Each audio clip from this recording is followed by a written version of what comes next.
All right, joining us now to discuss, Kevin Frey, Washington correspondent for Spectrum News, New York 1. Kevin, good morning. Thank you for being here.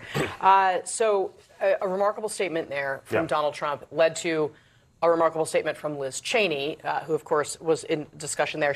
It's a very lengthy statement. I'm going to read part of it. She says this, quote, was the worst breach of the Constitution, she's talking about January 6th, by any president in our nation's history. Donald Trump's suggestion that members of Congress who later investigated his illegal and unconstitutional actions should be jailed is a continuation of his assault on the rule of law and the foundations of our republic. There is no conceivably appropriate factual or constitutional basis for what Donald Trump is suggesting. A Justice Department investigation of the work of a congressional committee, and any lawyer who attempts to pursue that course would quickly find themselves engaged in sanctionable conduct.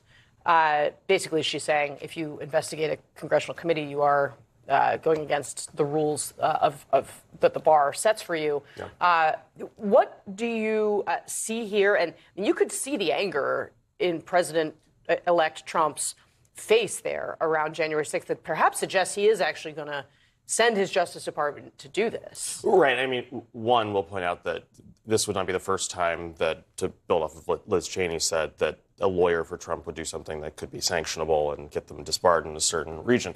But on top of that, I mean, this is kind of like this weird dynamic, and Trump always has operated in this way, where he can have a lot of softer tones in different parts of the interview or try to distance himself with some wordplay about, well, that'll be up to them to look into whether or not they'll be doing it. They'll have to decide. I'm not going to be dictating it to them.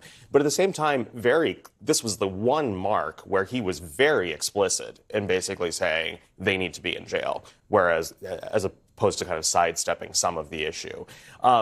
Clearly, this is something that is frustrating to him. Clearly, he sees this as something that he feels vindicated in doing now that he's won re-election. So, Kevin, obviously the question, too, that has been at hand, and there was discussion and reporting about it last week ahead of these Trump comments, was whether President Biden is or should issue preemptive blanket pardons to people like those on the January 6th committee. Congresswoman Debbie Dingell was on State of the Union with my colleague Jake Tapper yesterday, and they talked about whether this was a good idea. Let's watch that.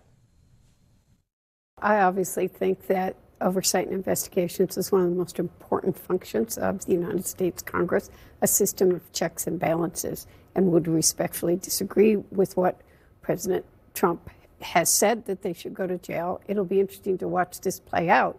And I also will say, too, I know people are talking about, well, should Biden give them a blanket pardon? But a lot of people don't want that to happen. Schiff doesn't want it to happen. More than that, I've talked to many members of the committee because it implies that what they did was wrong and what they were doing was their job.